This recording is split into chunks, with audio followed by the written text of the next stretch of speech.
Motor वाहन अभियोक्ता गट अ MPSCची अधिकृत जाहिरात आलेली आहे मित्रांनो. फॉर्म भरणे चालू झालेलं आहे. काय आहे पात्रता, निवड कशी होणार आहे, काय आहे अर्हता, वेतन श्रेणी काय, संपूर्ण डिटेल आपण या व्हिडिओमध्ये या जाहिरातीमध्ये पाहणार आहोत. व्हिडिओला सुरुवात करण्याआधी तुम्ही जर आपल्या चॅनलवरती नवीन असाल तर प्लीज आपल्या चॅनलला लाईक, शेअर आणि सबस्क्राईब करायला विसरू नका आणि नोटिफिकेशन बेलला क्लिक करा, म्हणजे येणाऱ्या प्रत्येक नवीन अपडेट तुम्हाला सुरुवातीला मिळत राहतील. चला पाहूया ही महत्त्वपूर्ण अपडेट, महत्त्वपूर्ण जाहिरात. महाराष्ट्र लोकसेवा आयोगाचं हे नवीन प्रसिद्धीपत्रक आहे, ज्याच्यामध्ये तुम्हाला मोटार वाहन अभियोक्ता गट अ संवर्गातली पदं भरायची आहेत. त्याच्यासाठी ही जाहिरात आलेली आहे. जाहिरात आपण पाहूया. उपलब्ध पदसंख्या 6 आहे. 6 जागेसाठी ही जाहिरात निघालेली आहे. एकूण पदे 6 आहेत, ज्याच्यामध्ये तुम्हाला सर्वसाधारणमध्ये 5 आणि महिलांमध्ये 1 असं दिसेल. ठीक आहे. आता अर्ज सादर करण्याचा जो कालावधी आहे तो कालावधी आहे 20 मार्चपासून ते जवळपास 9 एप्रिलपर्यंत. म्हणजे 20 मार्चपासून सुरू झालेले आहेत फॉर्म भरायला, तर 9 एप्रिलपर्यंत तुम्ही फॉर्म भरू शकताय, ऑनलाईन अर्ज करू शकताय. स्टेट बँकेद्वारे चलनाद्वारे जर तुम्हाला प्रत भरायची असेल तर तो 11 एप्रिलपर्यंत तुम्ही भरू शकताय. ठीक आहे. आता या संदर्भामध्ये जे आरक्षण आहे, सर्वसाधारण तरतुदी आहेत, ते या ठिकाणी मेन्शन केलेल्या आहेत. महत्त्वाच्या गोष्टी आपण या ठिकाणी या जाहिरातीमधल्या पाहणार आहोत, ज्याच्यामध्ये आपल्याला पात्रता बघायची आहे, वेतन श्रेणी बघायची आहे. वेतन श्रेणी आहे S16 आहे, म्हणजे 44,900 पासून ते 1,42,400 पर्यंत तुम्हाला वेतन श्रेणी असणार आहे आणि बाकीचे अनुयोजन भत्ते आहेत. ठीक आहे.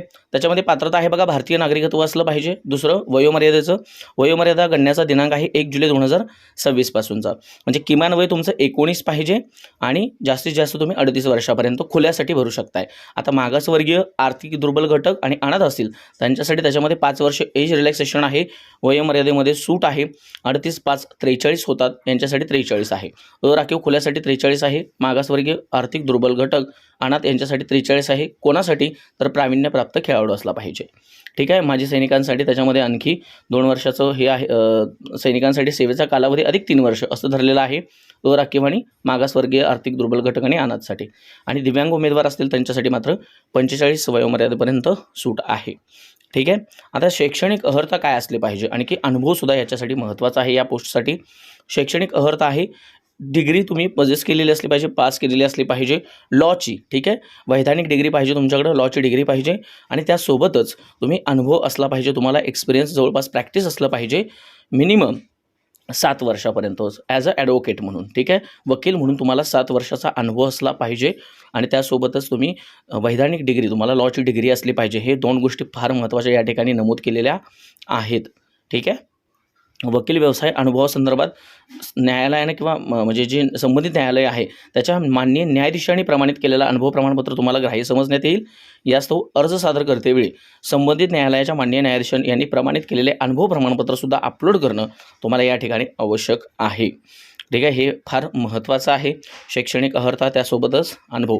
निवड कशी असणार आहे मित्रांनो, प्रस्तुत जाहिरातीमध्ये तुम्ही जे आता शैक्षणिक अर्हता आणि अनुभव जरी तुमच्याकडे असला तर त्या बेसवरती तुम्हाला मुलाखतीसाठी बोलवण्यात येणार आहे. मात्र मुलाखतीस किती उमेदवार येत आहेत, त्या मुलाखतीस येणाऱ्या उमेदवारांची संख्या लक्षात घेता जर त्यातून मुलाखतीस येऊन मुलाखतीनंतर अनुभव, शैक्षणिक अर्हता, त्याच्यानंतर वयोमर्यादा म्हणजे त्यांचं वय किती आहे याच्या संदर्भामध्ये ज्येष्ठताक्रम असतो त्या पद्धतीनं हे सगळं हे करून, आणि जर समजा जास्तच उमेदवार आले तर तुम्हाला याच्या ठिकाणी चाळणी परीक्षा होणार आहे. चाळणी परीक्षेमध्ये तुम्हाला मुलाखतीचे किमान 41% व त्यापेक्षा जास्त गुण मिळवणाऱ्या उमेदवारांचा शिफारसीसाठी विचार केला जाणार आहे.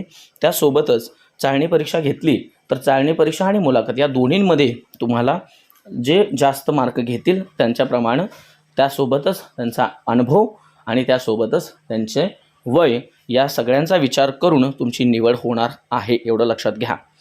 ठीक आहे. आता अर्ज सादर करण्याचा कालावधी तुम्हाला सांगितलेला आहे. त्यासाठी लागणाऱ्या डॉक्युमेंटचं या ठिकाणी इथं PDF करायचे आहेत. 50 KB पर्यंत फाईल पाहिजे, ज्याच्यामध्ये शैक्षणिक अर्हता, वयाचा पुरावा, या सामाजिकदृष्ट्या मागासवर्गीय जर असाल तर त्याचा पुरावा, आर्थिकदृष्ट्या दुर्बल घटक असेल तर त्याचा पुरावा या ठिकाणी तुम्हाला द्यायचा आहे. आणि सगळ्यात महत्त्वाचं तुम्हाला या ठिकाणी सांगायचं आहे ते की जी डॉक्युमेंट आहेत ती तुम्हाला 25, 26 आणि 26, 27 दोन्ही वर्षामध्ये उत्पन्नाचे दाखले असतील, मागासवर्गीय दाखले असतील तर ते त्या ठिकाणी लागणार आहेत.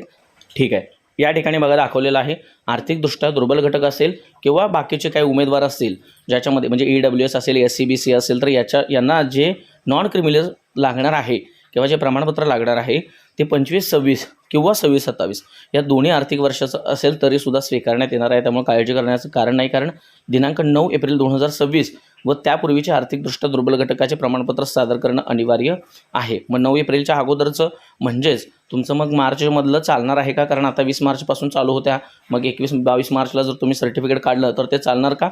हो, नक्की चालणार आहे, काही इश्यू नाही. त्यापूर्वीचं सांगितलं 9 एप्रिल पूर्वीचं, त्यामुळं 25-26चं सुद्धा चालणार आहे. सेम कुठल्याही म्हणजे प्रस्तुत संवर्गाकरता तुमचं नॉन क्रिमिनल असू दे, आर्थिक वर्षाचं उत्पन्नाचं असू दे किंवा तुमचं कास्ट सर्टिफिकेट, या सगळ्या गोष्टी या ठिकाणी 25-26 आणि 26-27चे चालणार आहेत. त्यामुळे काळजी करायचं काम नाही. आता आपल्याला जे राहिलेलं आहे शेवटचं ते आपण या ठिकाणी पाहूया, ज्याच्यामध्ये तुम्हाला परीक्षा फी जी असणार आहे ती खुल्यासाठी 719 रुपये आहे आणि मागासवर्गीय आर्थिकदृष्ट्या दुर्बल घटक, अनाथ किंवा दिव्यांग असतील त्यासाठी 449 रुपये आहे. ऑनलाईन पद्धतीनं तुम्ही फॉर्म भरू शकताय. फार महत्त्वाची जाहिरात होती, या संदर्भामध्ये ह्या सगळ्या गोष्टी आपण सांगितलेल्या आहेत. व्हिडिओ आवडला असेल तर चॅनलला लाईक, शेअर आणि सबस्क्राईब करा. नोटिफिकेशन बेलला क्लिक करा आणि प्लेलिस्टमध्ये जाऊन उर्वरित व्हिडिओसुद्धा पाहायला विसरू नका. धन्यवाद.